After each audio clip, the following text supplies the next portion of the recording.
복된 주일 우리에게 주시는 하나님의 말씀은 베드로전서 3장 1절에서 7절까지의 말씀입니다. 베드로전서 3장 1절에서 7절까지의 말씀입니다. 제가 가진 성경책 신약성경 379쪽에 있습니다. 읽겠습니다. 아내들아, 이와 같이 자기 남편에게 순종하라. 이는 혹 말씀을 순종하지 않는 자라도 말로 말미지 않고 그의 아내의 행실로 말미암아 구원을 받게 하려 함이니 너희의 두려워하며 정결한 행실을 봄이라. 너희의 단장은 머리를 꾸미고 금을 차고 아름다운 옷을 입는 외모로 하지 말고 오직 마음에 숨은 사람을 온유하고 안정한 심령에 썩지 아니할 것으로 하라. 이는 하나님 앞에 값진 것이니라. 전에 하나님께 소망을 두었던 거룩한 부녀들도 이와 같이 자기 남편에게 순종함으로 자기를 단장하였나니 사라가 아브라함을 주라 칭하여 순종한 것 같이 너희는 선을 행하고 아무 두려운 일에도 놀라지 아니하면 그의 딸이 된 것이니라. 남편들아, 이와 같이 지식을 따라 너희 아내와 동거하고 그를 더 연약한 그릇이요 또 생명의 은혜를 함께 이어받을 자로 알아 귀히 여기라. 이는 너희 기도가 막히지 아니하게 하려 함이라. 아멘. 아멘. 오늘 말씀의 제목을 함께 읽었으면 좋겠습니다. 말씀의 제목을 같이 읽습니다. 시작. 아내와 남편의 권리를 포기하라. 오늘은 베드로전서 3장 1절에서 7절 말씀을 가지고 가정에 대한 이야기 또 그 중에서 우리 아내와 남편에 대한 말씀을 함께 하나님으로부터 받고 우리는 누릴 것입니다. 저도 운전을 참 험하게 하는 목사 중에 한 사람인 것 같아요. 여러분은 좀 운전을 어떻게 하는지 잘 모르겠는데 어떤 가정이 남편이 차를 운전하고 가고 있습니다. 그런데 이 남편이 차를 너무 과속으로 모는 거예요. 아내가 그렇게 과속하지 말라고 아무리 잔소리를 퍼부어도 소용이 없습니다. 그래서 여러 가지 말들로 그 과속하는 남편의 이 과속을 멈추게 하려고 당신이 이러다가 사고가 한번 나봐야 정신을 차리지 이렇게 핀잔도 줘보고 더 나아가서는 안 고쳐지니까 당신 나를 생과부로 만들 생각이냐고 이래도 남편의 이 과속 운전 습관이 고쳐지지 않는 거예요. 근데 이 부인이 지혜로운 선택을 해서 결국 이 남편이 과속을 안 하는 아주 모범 운전자가 되었어요. 그 방법이 무엇일까요? 아무리 말을 해도 듣지 않는 남편의 이 과속. 근데 한 번에 이 남편의 과속 습관이 사라지고 모범 운전자가 된 그 아내의 비결이 무엇일까? 하루는 남편이 운전을 하려고 운전석에 딱 앉았는데 그 앞에 메모지에 운전대에 크게 이렇게 써 있는 거예요. 여보, 운전하실 때 찬송을 부르세요. 이렇게 써 있는데 그 밑에 당신이 60km로 달릴 때는 주와 같이 길 가는 것, 80km 달릴 때는 날마다 주께로 더 가까이,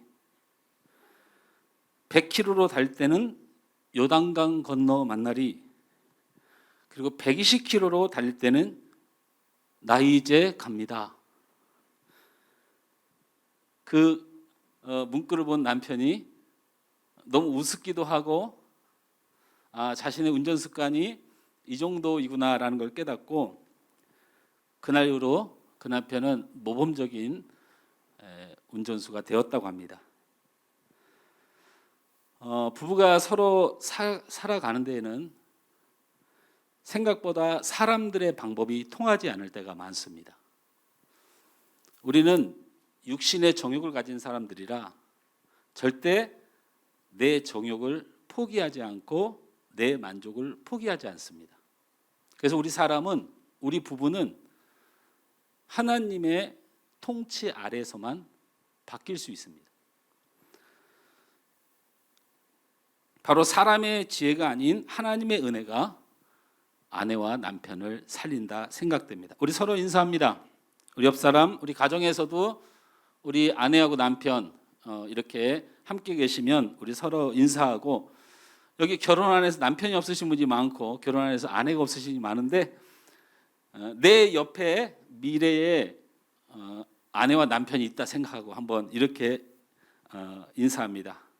오늘 은혜 받고, 크게 합니다. 오늘 은혜 받고 내가 살고 부부가 살고 가정이 살고 교회가 살고 세상을 살립시다. 할렐루야.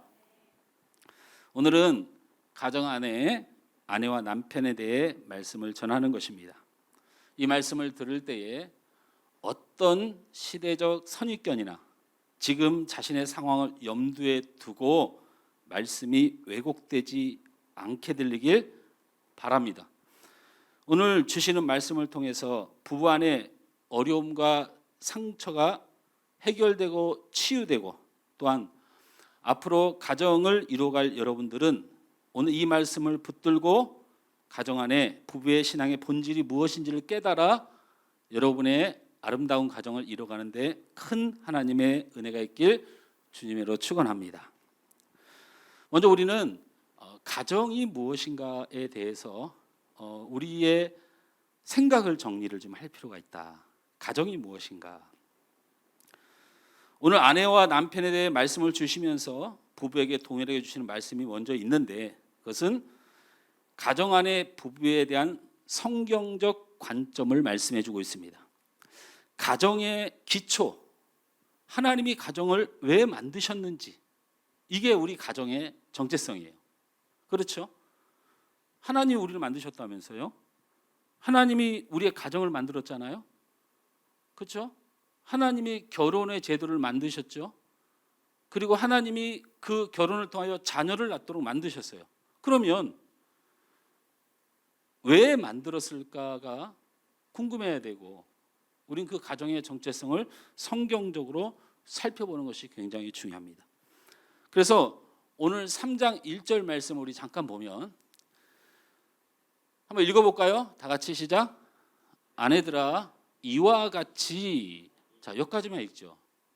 제가 빨간색을 해놓은 이유는요, 뒤에는 아내들이 성경 안에서 해야 될 일을 기록한 거지만, 아내들아 이와 같이라는 말을 아내들에게 하면서 먼저 하시고 계시죠.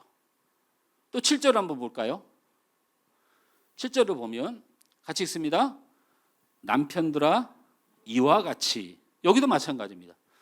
남편들에게 가정에게서 해야 될 하나님의 뜻을 전달하기 이전에 아내와 남편에게 동일하게 이와 같이라는 말을 오늘 성경은 기록하고 있다, 이것입니다. 이와 같이라는 말이 곧 아내와 남편 가정의 정체성에 굉장히 중요한 포인트가 된다라는 것입니다. 그럼 이와 같이라는 것이 무엇일까요? 바로 앞에서 말한 바와 같이라는 뜻입니다. 앞에서 말한 바와 같이. 자, 앞에서 말한 바와 같이를 살펴보면 지난 시간에 예배 영상이라든지 설교 영상을 올려드려서 우리 성도들이 보신 분이 있을지 모르지만, 이와 같이 지난 시간에 말한 게 뭐죠? 뭡니까? 따라하시면 됩니다. 국가와 사람에 대한 권리를 포기하라, 이거였습니다. 지난주에 여러분에게 전한 말씀이 우리 믿음의 그리스도인들은 네로 황제 같은 핍박 속에서도, 내가 아무리 억울한 삶의 역경에서도 하나님의 통치를 믿고 나의 권리를 포기하는 것이다. 그것이 바로 거류민이고 나그네이다. 거류민과 나그네는 이 땅에 권리가 없다. 단지 우리가 해야 될 일은 우리가 일본에 가면 내가 한국 사람임을 부끄러워하지 않고 한국 사람으로 살아가는 거죠. 난 대한민국 사람이니까. 내가 하늘나라의 백성이고 하나님의 사람이니까 여러분 이 땅의 권리를 위해서 사는 게 아니고 하나님의 영광과 하나님의 사람으로 이 땅에 살아가는 것. 이것이 여러분의 정체성입니다. 맞죠? 그래서 우리는 이 땅의 권리와 사람에 대한 권리를 포기하는 것이 성경적 그리스도인이다. 이렇게 말씀드렸습니다. 하나님의 영광을 위하여 하나님의 나라의 말씀대로 살아가는 것이다. 이게 지난 시간에 핵심 요지였습니다. 그러니 오늘 부부와 가정에 대하여 말씀하시면서 이와 같이 말했다는 것은 어떤 의미죠? 따라서 합니다. 포기하라. 포기하라. 이와 같이입니다. 아내의 권리를, 남편의 권리를 포기하라. 너희는 거류민이고 나그네다. 곧 하나님의 영광과 하나님의 뜻대로 내가 부부가 되는 것이에요. 할렐루야. 자, 이렇게 일단은 이와 같이를 받아들이는 것이 중요하죠. 이것을 조금 더 여러분에게 쉽게 표현하면 이런 말입니다. 성인이 된 남자와 여자가 만나 부부가 됨으로써 가정을 이루고 살게 됩니다. 그래서 부부가 되고 가정을 이루는 그 정체성이 무엇이냐 하면 한마디로 이렇습니다. 우리의 삶이 우리의 필요가 아닌 하나님의 영광을 위해 있듯이 우리의 가정과 부부됨도 우리의 필요보다는 하나님의 필요가 우선돼야 됩니다. 들어보셨습니까? 이런 말씀 들어보셨습니까? 이와 같이 그리스도인의 부부의 정체성, 그리스도인의 가정의 정체성, 그리스도인의 남편과 아내의 정체성은 우리의 필요가 아닌 하나님의 필요 때문에 존재하는 것이다. 할렐루야. 할렐루야. 아담의 만족을 위하여 가정이 있은 게 아니에요. 하와의 만족을 위하여 가정이 있은 게 아니에요. 아담과 하와를 만드시고 하나님이 보시기에 좋았더라.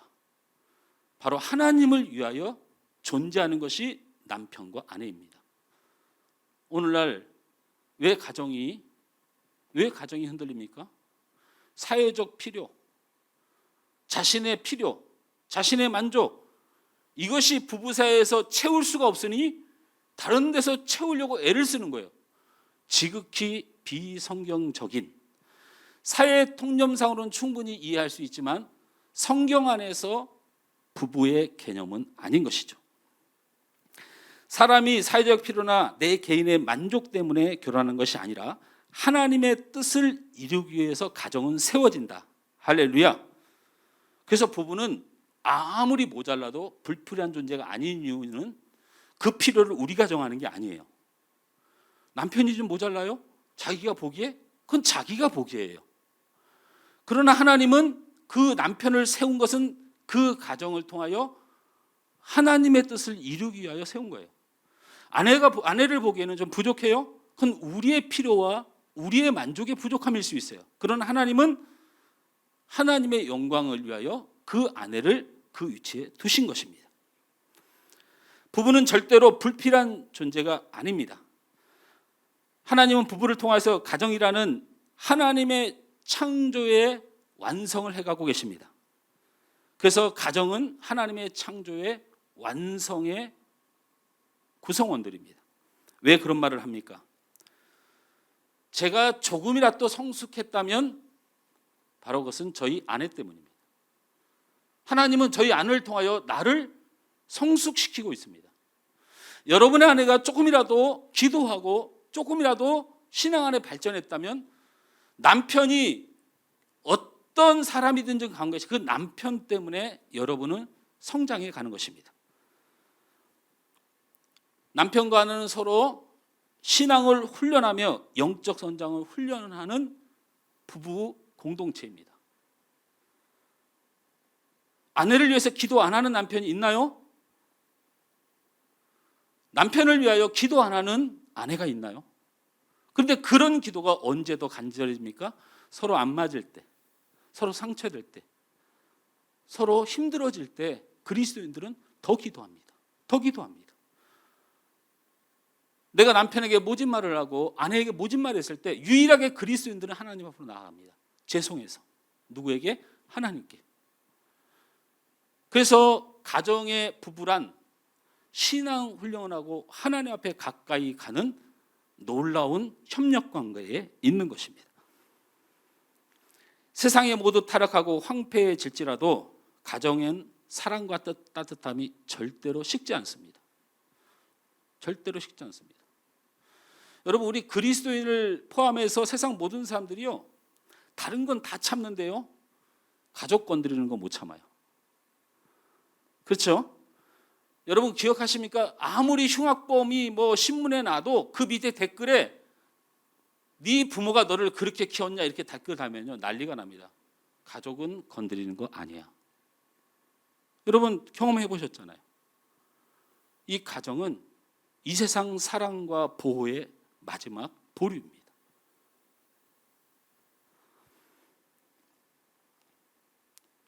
이 가정이 이렇게 독특한 이유는 이 가정을 통하여 이 세상과 사회를 온전하게 버티기 위한 하나님의 방법이에요. 여러분 한 사람을 남편이 되게 하고 아내가 되게 하는 이런 작은 여러분의 만족에 있지 않고 여러분을 부부로 만들어 가정을 이루게 하셔서 여러분이 거기서 훈련받고 더 기도하고 그 안에 사랑의 보호를 받아서 메말라가는 세상의 마지막 모델이 되게 하는 것이 바로 가정입니다. 다시 말씀드립니다. 가정의 정체성은 사람과 사회의 필요성이 아닙니다. 하나님의 필요와 하나님의 영광을 위하여 가정이 이루어졌습니다. 그 가정 안에서 우리를 완성하게 하시는 하나님의 뜻이 가정 안에 있습니다. 따라합니다. 가정은, 부부는 사람과 사회의 필요성이 아니고 하나님의 필요와 하나님의 영광을 위하여 이루어진 것입니다. 할렐루야. 이것이 바로 우리가 첫 번째로 기억해야 될 하나님이 가정 안에 부부를 둔 이유입니다. 두 번째는 그러면 그 가정 안에 부부 중에 아내에게 하나님이 말씀하십니다. 아내들에게 이렇게 말씀하십니다. 첫째, 남편에게 순종하라. 아멘. 우리 여성 성도만, 우리 아내들만 크게 가슴에 손을 딱 대고 남편에게 순종하라. 끝까지 가슴에 손 안 대고 이제 결혼을 할 사람도 돼요. 결혼할 사람도 앞으로 내 짝을 위해서 신앙의 고백을 하세요. 다시 가슴에 손을 대고 대세요. 대고 마음속에 다짐해 봅니다. 자, 남편에게 순종하라. 목사에게도 순종을 안 하니 남편에게 어떻게 순종을 하려고 저러는지 난 모르겠는데, 다 모르겠다. 나도 모르겠어요. 여러분 인생 여러분이 사십시오. 뭐 이렇게 남편에게 순종하라니까 너나 순종해, 너나 꿇어, 막 이런 표정으로 나를 쳐다보지 마세요.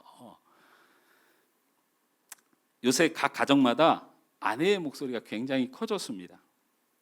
그리고 이 남편들이 아내 말을 참 잘 듣습니다. 어느 날 그 예비군 훈련장에서 그 조교가 나와서 비가 오기도 하고 훈련하기도 귀찮고 해서, 원래 예비군 훈련장 가면 하기 싫으면 떼거지로 모여 있습니다. 우리 여성분들이 오해할 건데 열심히 하다가 쉬는 거예요. 이게 모여 있는데 결혼한 사람과 결혼하는 사람을 이렇게 나누더니 그 조교가 결혼한 사람들에게만 묻습니다. 이렇게 물었어요. 무슨 일을 할 때, 무슨 일을 결정할 때 아내의 말을 듣는 사람은 오른쪽으로, 아내의 말을 듣지 않고 자기 마음대로 하는 사람은 왼쪽으로, 이렇게 했습니다. 그런데 대다수의 예비군 훈련생들이 전부 다 아내의 말을 자기는 잘 듣고 결정한다로 다 옮겨가는 거예요. 근데 한 사람만이 꿋꿋이 앉아 있는 거예요. 그래서 이 예비군 훈련장의 조교가 가서 그 사람에게 존경합니다. 다 저렇게 사네요. 아주 그냥 아내들한테 그냥 벌벌 기면서. 근데 참 선생님은 어떻게 그렇게 아내를 이렇게 휘어잡고 주관 있게 이렇게 사십니까? 이렇게 물었더니 그 훈련병이 이렇게 말합니다. 저희 아내가 사람 많은 데 가지 말랬어요.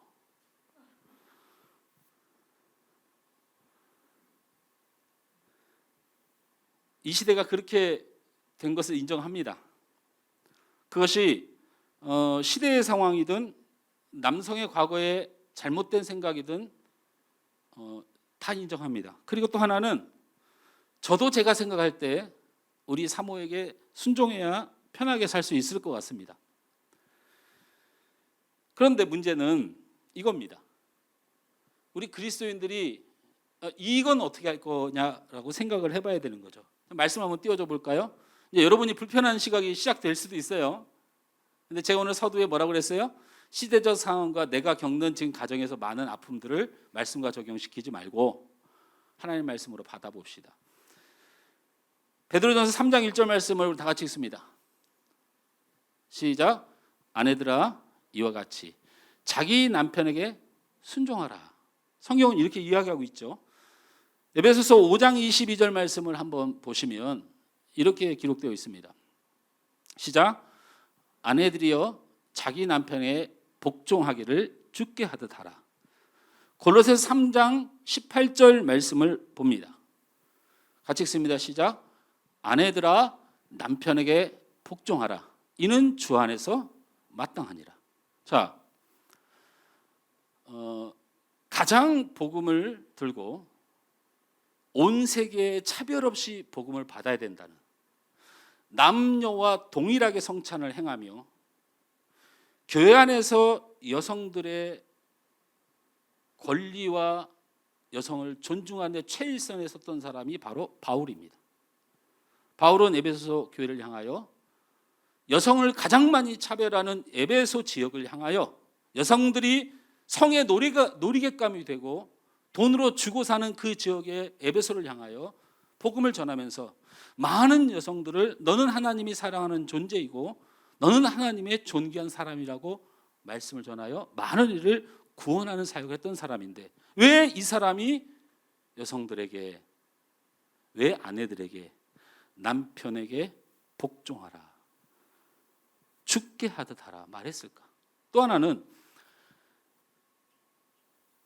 소아시아 지역에서 가장 힘들고 고통받는 핍박의 지역이었는데 그것이 바로 골로새 지역입니다. 왜 골로새서에서는 그렇게 핍박받고 어려워서 자기도 살기 힘든 그때에 아내들에게 주 안에서 남편에게 복종하고 그것이 주 안에서 마땅하니라, 왜 이렇게 말씀하셨을까?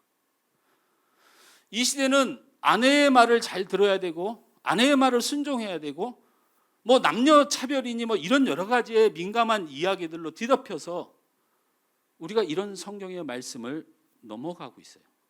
여러분, 하나님의 말씀이 우리가 넘어갈 수 있는 말씀입니까? 그렇지 않습니다. 그런데 이상스럽게도 성경은 아내들에게 순종하고 복종하라고 가르칩니다. 순종하고 복종하라고 가르칩니다. 근데 저를 보십시오. 여기서 성경의 담을, 성경의 글의 뜻을 뚫고 하나님이 보여주신 하나님의 나라가 보여야 순종이 됩니다. 왜 그러냐면 여기서 순종이라는 말의 단어가 옛날 성경은 순복이란 말로 기록되어 있는데요, 이게 원어로 해석하면요 남편 아래 자신을 두다라는 뜻으로 해석되어 있습니다. 남편 아래 자신을 두는 거예요. 여러분, 이 말을 남자 아래 자신을 두다, 이 말로 자꾸 혼용해서 듣고 있다는 거예요. 우리 아내들이 남자 아래 자신을 두는 게 아니고 남편 아래 자신을 두는 거예요. 자, 그런데 여기까지도 아직 마음이 열리지 않는 사람이 있을 수 있는데 이겁니다. 여성이 남성보다 또는 아내가 남편보다 열등하기 때문에 밑으로 가는 게 아닙니다.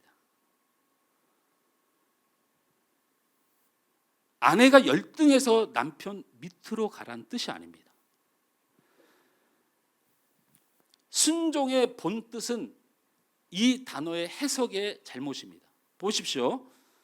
하나님은 남자와 여자를 창조해서 부부가 되게 하셨고 아담 혼자 거하는 것이 안타까워서 돕는 배필로 하와를 만들었습니다. 여러분 그건 여러분 하나님의 창조의 이야기를 너무나도 잘 알죠.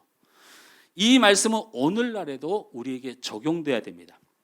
하나님께서는 바로 남편을 돕는 자로 아내를 두셨습니다. 이게 성경적 이야기입니다. 이것이 순종입니다.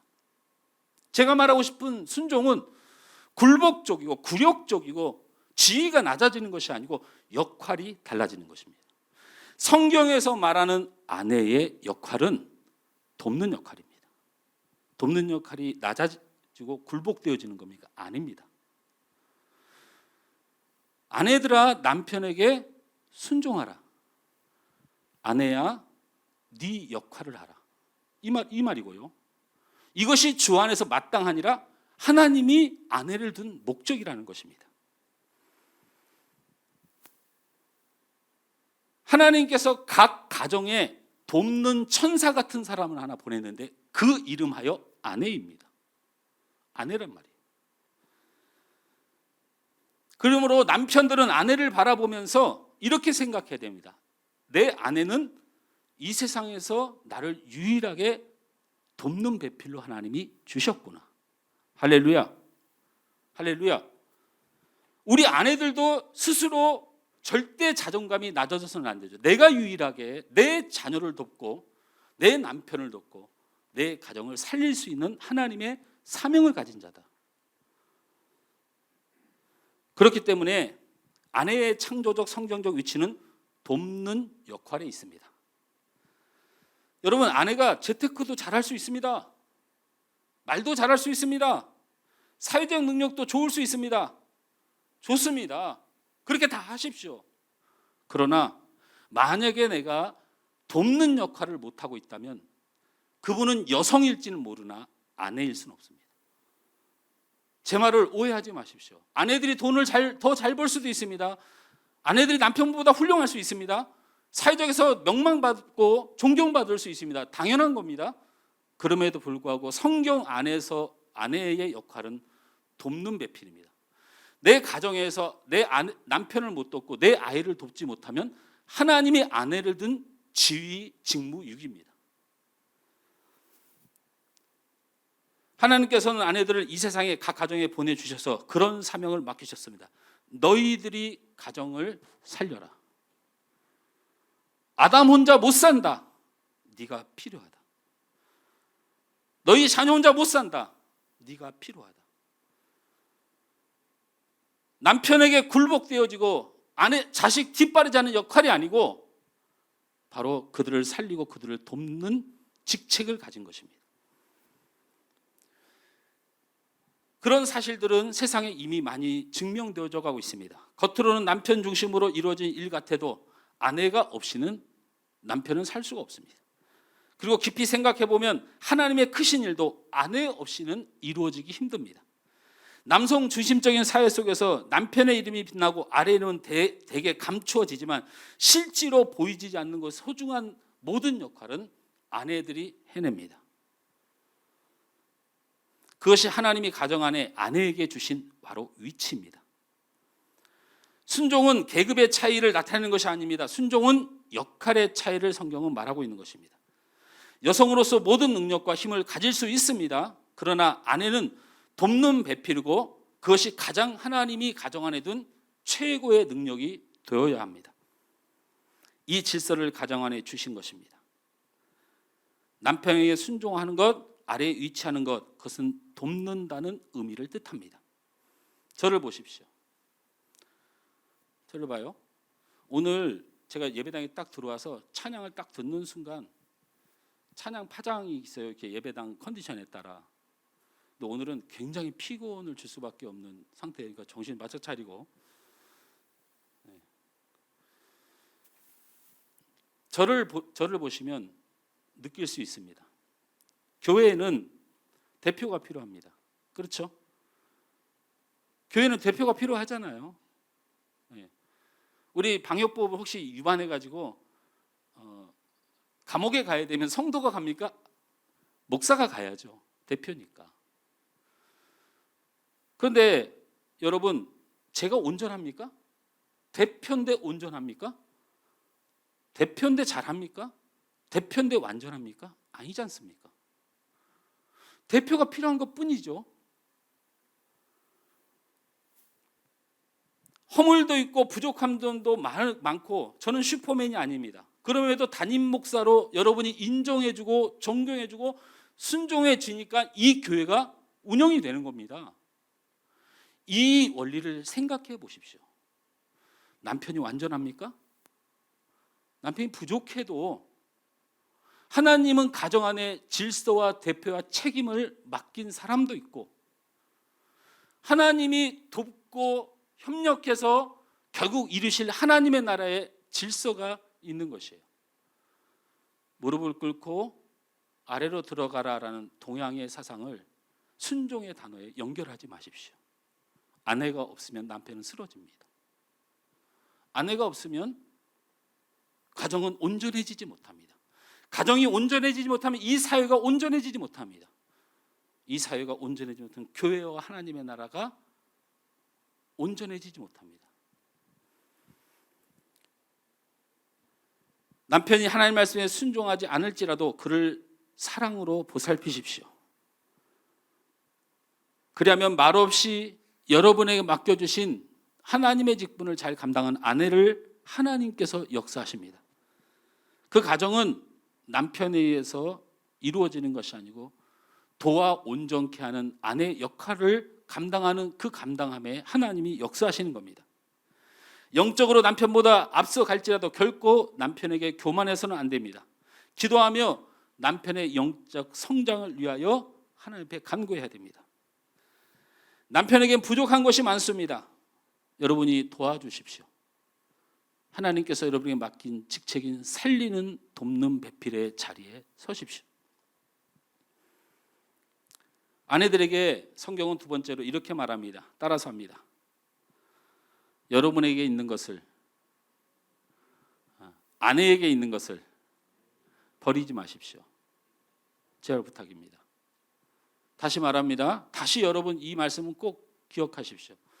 우리 아내들 또 앞으로 결혼을 앞두고 있거나 결혼을 위해 나아갈 인생이 있는 우리 모든 성도들, 다시 한번 따라합니다.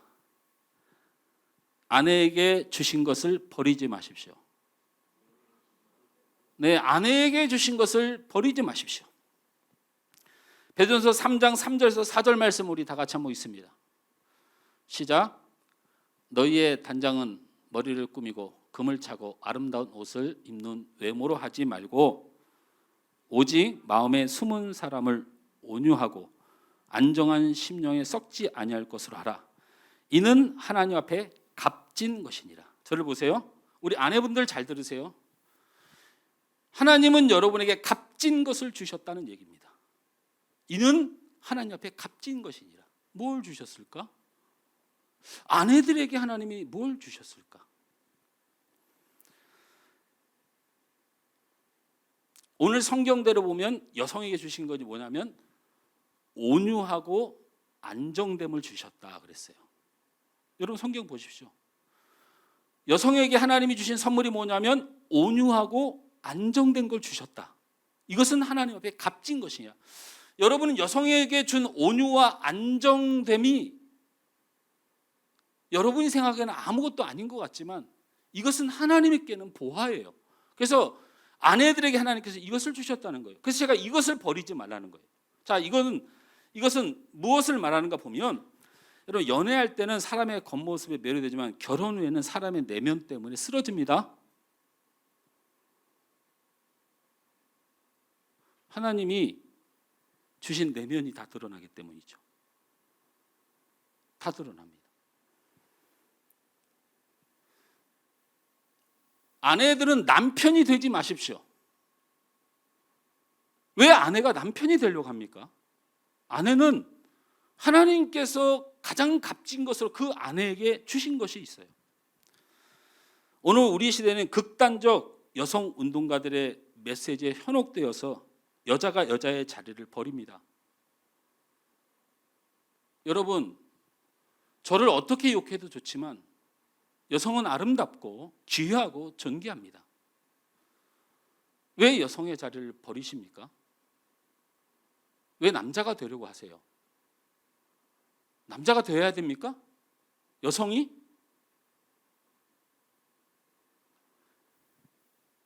하나님의 창조의 섭리는 그것이 아닙니다. 여러분, 성경의 진리에 순종하셔야 됩니다. 여성의 차별을 극복하기 위해 힘쓰고 애쓰는 모든 여성들에게 격려하고 박수를 보냅니다. 여성 차별은 있을 수가 없습니다.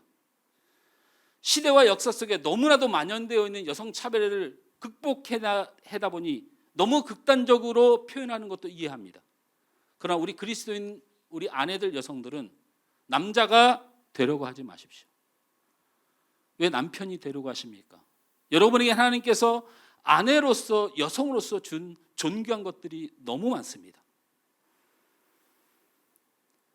남자들이 할 수 없는 여성만이 할 수 있는 영역을 절대로 버려서는 안 됩니다. 여러분, 존귀한 아내고 여성의 위치에 대한 자부심을 가져야 합니다. 결혼 안 하신 분들 저를 한번 보세요. 남편이 없는 분들 째려보지 말고, 애경 집사님 나 째려보지 마. 뭐 나 지금 설교하러 목사가 서 있는데 나는 내가 알아서 잘 살 건데 자꾸 앞에서 목사 오늘 영 불편하네.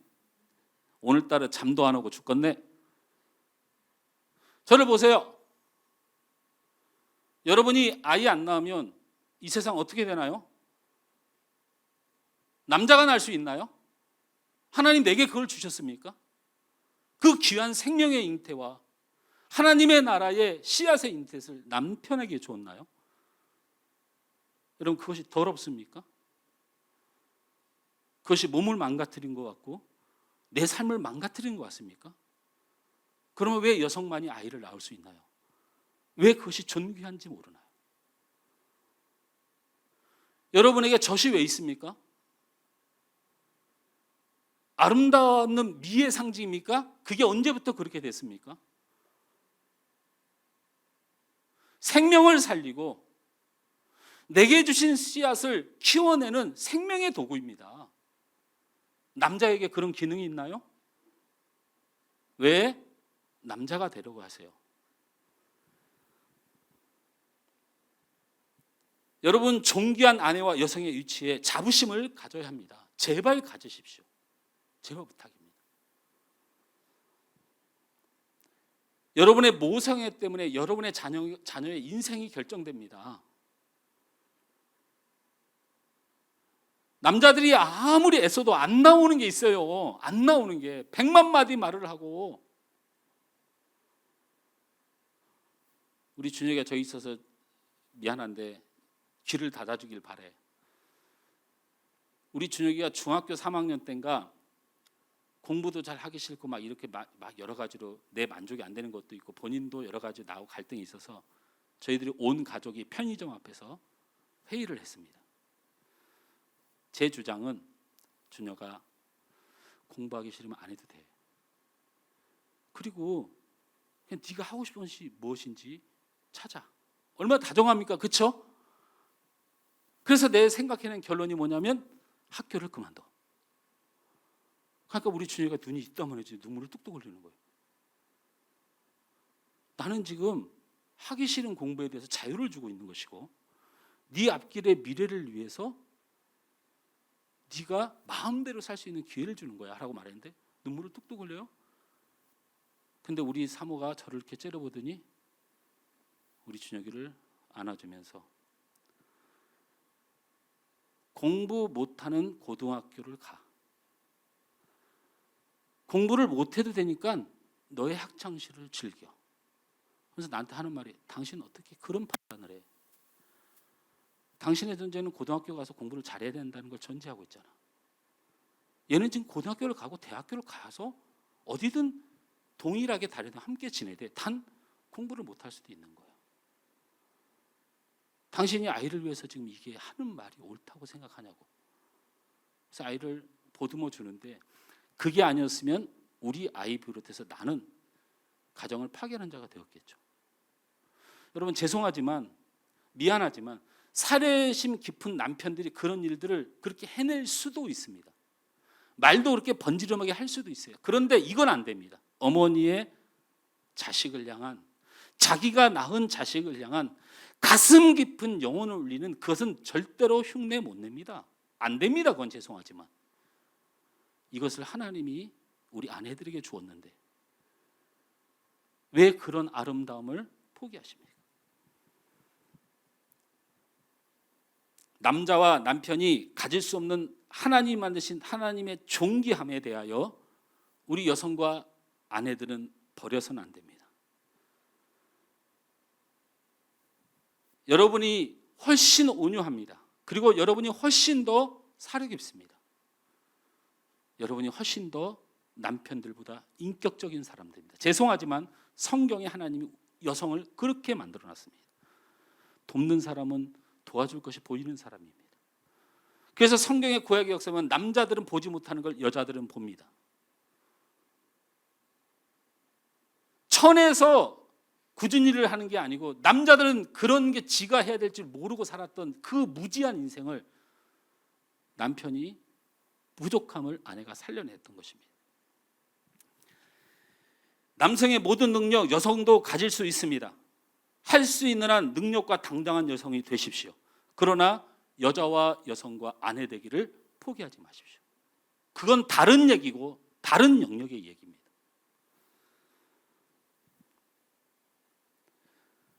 하나님이 여자와 아내를 만드시며 주신 여러분의 존귀함을, 하나님의 창조의 존귀함을, 어머니와 아내와 여성의 그 존귀한 자리를 절대로 버리지 마십시오.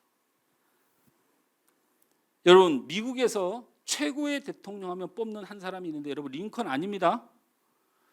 링컨은 그냥 유명한 사람에 불과하죠. 정말 미국을 위하여 가장 존귀한 사람이라고 하면 여러분 32대 대통령이었던 루즈벨트입니다.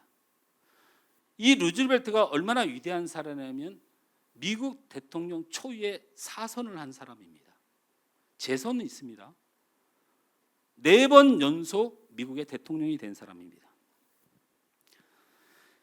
1920년 민주당 대통령 후보로 나갔다가 낙선합니다. 여러분, 스트레스 너무 받으면 절대로 안 돼요. 낙선을 해서 너무 낙담을 한 맞이 면역 기능이 저하되고 정신적 스트레스가 몸의 질병으로 찾아왔는데 온몸이 마비가 되어서 결국에는 다 치료를 받았지만 소아마비 증세와 비슷한 다리를 쓰지 못하는 사람이 되었습니다. 낙선한 후에. 대통령 후보로 나가는 건 둘째치고 세상에서 사회적 굿이라는 거 둘째치고 너무 절망적이어서 자기 아내에게 물었습니다. 내 이 모습을 변함없이 사랑할 수 있으면 여기 남고 내 모습이 추해 보이면 당신의 삶을 위하여 나를 떠나시오. 이게 루즈벨트가 소아마비가 된 후에 한 말입니다. 그의 아내 엘리도어의 말입니다. 나는 당신의 다리와 결혼한 것이 아닙니다. 나는 당신의 인격과 당신의 삶과 결혼한 것입니다. 저는 평생 당신의 다리가 될 것입니다. 그 후에 용기를 얻고 그 불편한 몸으로 대통령에 나가 연사선의 훌륭한 대통령으로 자리 잡은 사람입니다. 누즈벨트의 이 가정사를 아는 사람은 누즈벨트를 칭찬하기 이전에 그 가정을 살리고 미국을 살린 그의 아내 엘리도어를 모르는 사람은 없습니다. 하나님은 남편들이 갖지 못한 것을 아내에게 주셨습니다. 온유함과 인격적 우수함, 여러분 그걸 버리지 마십시오. 사랑하는 남편들, 여러분의 온유함과 인격적 우수함으로 품으시고 남편을 온전케 하는 여러분의 지혜로운 아내들이 되시길 주님 축원합니다. 오늘은 아내들에게 설교를 했습니다. 그럼 목사님 왜 아내들에게 합니까? 다음 주에는 남편들에게 설교하려고 합니다. 오늘 말씀이 마음속에 부딪힘이 있거든. 말씀의 영상을 잘 보시면서 아내가 얼마나 존귀하고 아내가 얼마나 하나님의 걸작품이며 아내가 얼마나 큰 소망인지를 여러분 꼭 기억하셔서 나의 필요와 나의 만족으로 가정을 이루지 마시고 하나님의 필요와 하나님의 뜻으로 좋은 아내 되시길 주님으로 축원합니다. 우리